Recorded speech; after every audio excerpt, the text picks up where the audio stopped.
जी, नमस्कार। नमस्कार। जी। 15 अगस्त का अवसर है।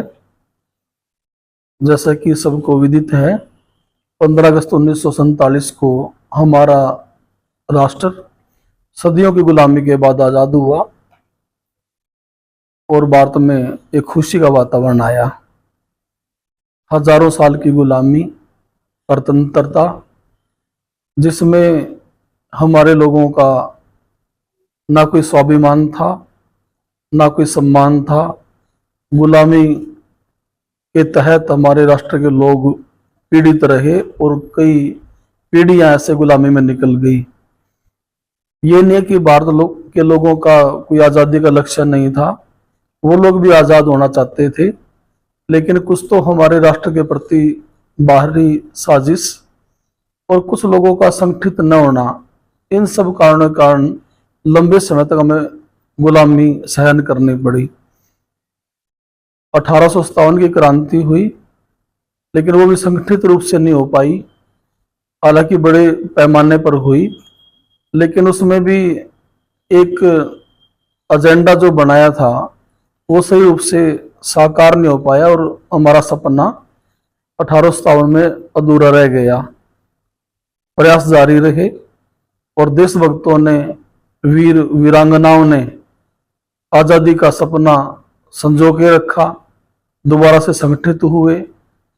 रानी लक्ष्मीबाई, नेताजी सुभाष चंद्र बोस, शहीद भगत सिंह, राजगुरु, सुखदेव, चंद्रशेखर आजाद, राम प्रसाद बिस्मिल और असंख्य स्वतंत्रता सेनानी, इसके साथ साथ भारत के सामाजिक धार्मिक संगठनों के व्यक्ति, आमजन, सब ने कोशिश की कि देश आज़ाद हो।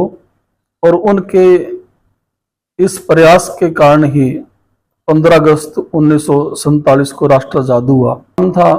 तो देशवासियों का सपना था कि मेरा राष्ट्र आज़ाद होगा, आज़ादी की हवा में खुले में सांस लेंगे और सबको समान अधिकार मिलेंगे, सबके ऊपर समान रूप से कानून लागू होगा और बहुत सारी छूट और सुविधाएं देशवासियों को मिलेंगी।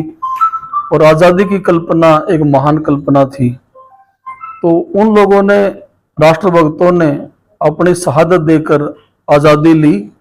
लेकिन आज़ादी के बाद हमें इस बात के ऊपर चर्चा करनी पड़ेगी कि हमारे रणबांकुरों ने, उन सेनानियों ने जितनी तपस्या के द्वारा, जीवन के बलिदान के द्वारा, त्याग के द्वारा आज़ादी को प्राप्त किया, क्या सही अर्थों में वो आज़ादी आज हमें मिल रही है? तो आज भी लोगों को जागरूक होना चाहिए कि क्या हमारा देश आगे सही दिशा में बढ़ रहा है, क्या हमारे पक्ष में हमारे कानून बन रहे हैं, और क्या सामाजिक ताना बाना जिसकी हमने कल्पना की थी वो हमें नसीब हुआ। जिस रोजगार की कामना और कल्पना देशवासियों ने की थी, क्या लोगों को उस तरह से रोजगार धंधा मिल रहा है? क्या भारत देश आगे बढ़ रहा है?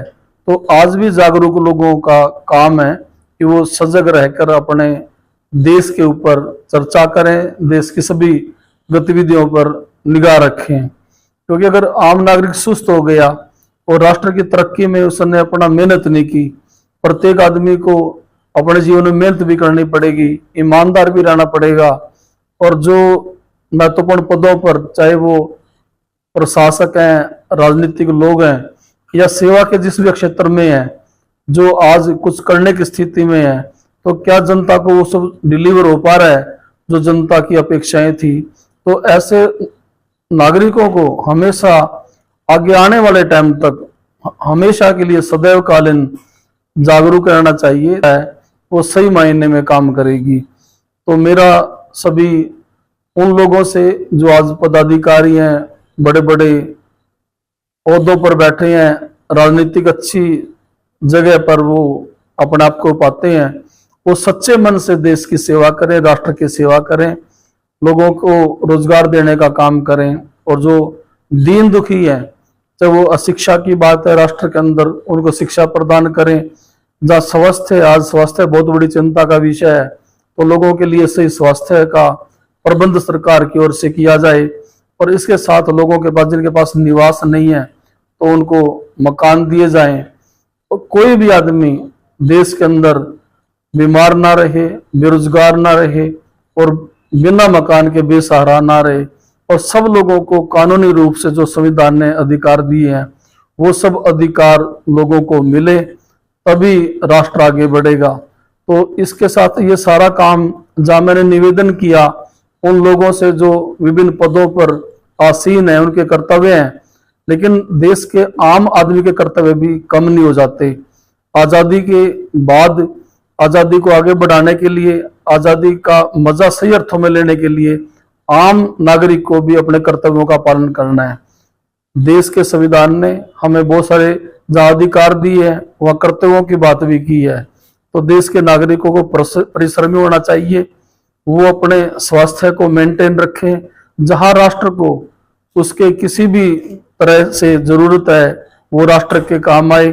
एक दूसरे नागरिक की आपस में सहयोग करें और नागरिक भी ईमानदार रहें, अकेला प्रशासन नहीं, नागरिक भी ईमानदारी से काम करें, जहां भी उसको अवसर मिलता है राष्ट्रभक्ति से काम करें।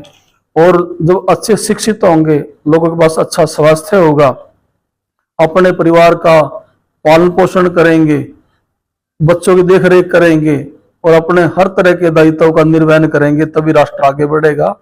तो नागरिकों को भी कर्तव्य है, जब राष्ट्र के ऊपर कोई आर्थिक चुनौती आती है या किसी तरह की बारी कोई आक्रमण आता है, उस समय एक एक नागरिक का दायित्व है कि वो अपने राष्ट्र के साथ तन मन धन से खड़ा हो और अपने राष्ट्र का साथ दे। तो ऐसे जो लोग अधिकार के क्षेत्र में वो अपने अधिकारों का सही यूज करें और जो लोग नागरिक हैं वो अपने कर्तव्यों का पालन करें, तब राष्ट्र एक सर्वांगीण विकास की ओर बढ़ेगा। तो मेरा सबसे निवेदन है कि आजादी का सही अर्थों में उपयोग करें और अपने जो कर्तव्य हैं, जो निष्ठाएं हैं, ईमानदारी है, देशभक्ति है, उसका पालन करें।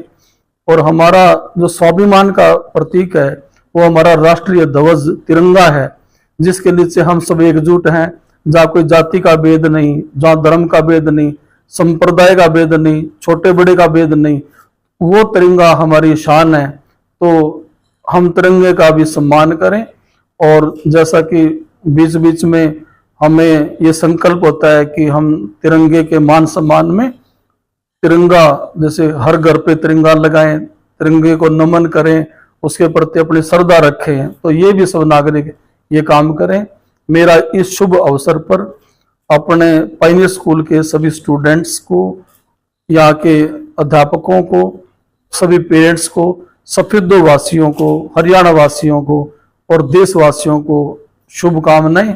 मेरा देश आगे बढ़े, यही मेरी कामना है।